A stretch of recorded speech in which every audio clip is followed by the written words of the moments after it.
works.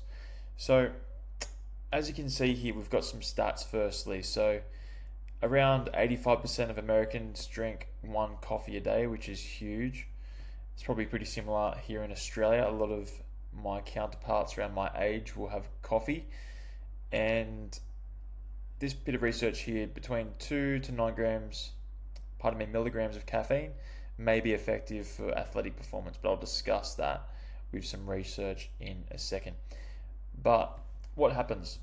So we've got this chemical called adenosine, which has a receptor. So this basically will almost want you to get sleepy. So what caffeine does, it basically blocks this chemical attaching to these receptors, so it acts like a antagonist against that, or it acts like a preventer. So what it can do is give you more alertness, more concentration, and better coordination. Obviously the opposite of being sleepy, right? If we're sleepy, we're probably going to be not as alert, we're going to be fatigued, and you might make poorer decisions, especially on the golf course. Though there is a number of factors to consider, which we'll obviously dive into. So that's basically how it works, and we've got some images there showing how the chemicals actually work there. So let's go into the research. I'm just going to drag this one across here. So what I've got here is a study, so you can have a look for yourself here. If you'd like the research, just send me a message. I can pop this into our group resources chat. So what has happened here, they've got a systematic review which basically pulls together a number of different studies. So they've got 37 different studies that they've got to with caffeine, and they're basically testing caffeine versus a non-caffeinated drink or supplement, and they're going to test the results. So that's what they call blinding. So it's making it random, and it rules out the chance of placebo that way. So with this result, if we drag this here, or even I'll drag through that sentence there as well. So caffeine can affect several different aspects of performance, which is very positive. And they've noted that between 3 milligrams and above is a good place to start. And you must note that this can be a lot depending on your caffeine tolerance, and that's where you need to work out what's going to fit for you as well. Some people do very poorly with caffeine. Some people can drink 5 coffees or more a day. So you need to really test out your tolerance as well. And also you need to discover what you like on the golf course. Me personally, I like to drink coffee throughout the week, or I'll take a pre-workout before I go to the gym. But for golf, I know for me, my nerves start to increase as soon as I have coffee, and I get very alert, which I don't need. When I'm at golf, I'm already locked in, especially during like a competition round. I don't need this extra stimulus to be in the background. And again, this is going to be probably a case of trial and error for you. If we go to this next study here, so pretty similarly, they found that, this study here, they found out between 3 to 6 milligrams of caffeine is a good way to go.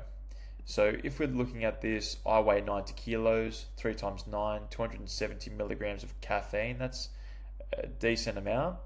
Or if we're timesing that by 6, 9, 540 milligrams of caffeine, that's a decent whack. So you need to really, again, understand your body, trial it, test it.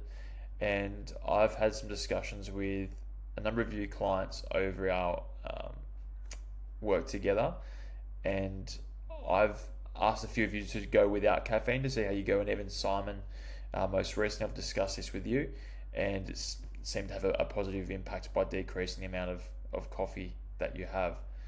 And then we're going to bring up this golf study in particular, so you're probably all wanting to know about this one. So this was a study done between 12 male golfers and between 35 years plus or minus 14 years. So either 14 years over 35 or 14 years below. So they're decent players between 3 and 10 handicaps, and they basically had this controlled. So they controlled the placebo and they gave half a caffeinated drink, half a non-caffeinated drink, and they basically looked at performance after that.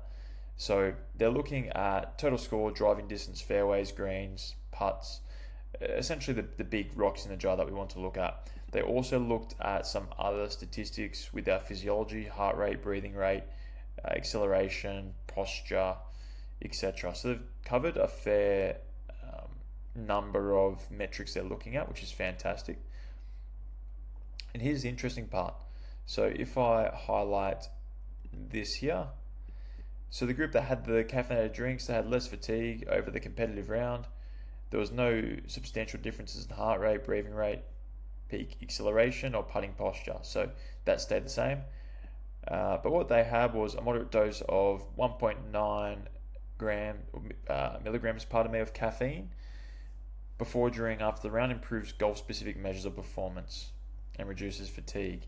So this study here, I guess, is weighting that caffeine is going to help you play better golf. And for some of you it might. So that's where I guess trial and testing comes into this, because again, going back to my experience, I find that it increased nerves, makes me feel uncomfortable, and I typically don't like to drink coffee on the golf course. So you might want to, again, give this a go if you're not a caffeine drinker and see how you tolerate it. Or the other thing, what I'd probably consider is if you get fatigue halfway through your rounds, I'd probably give it a try to see whether it increases, I guess, your concentration, increases alertness, and maybe you can close that around better, because that's where a lot of you in the group basically mentioned that you get that round slump towards the back nine. So it might be a nice way of picking you up. So that's something to consider. So I'd like to hear in the group whether you take caffeine currently, whether you go without, whether you've got good experience on the golf courses with it, poor experiences. I'll be really interested to know. But thanks so much for joining, and I'll speak to you all next week.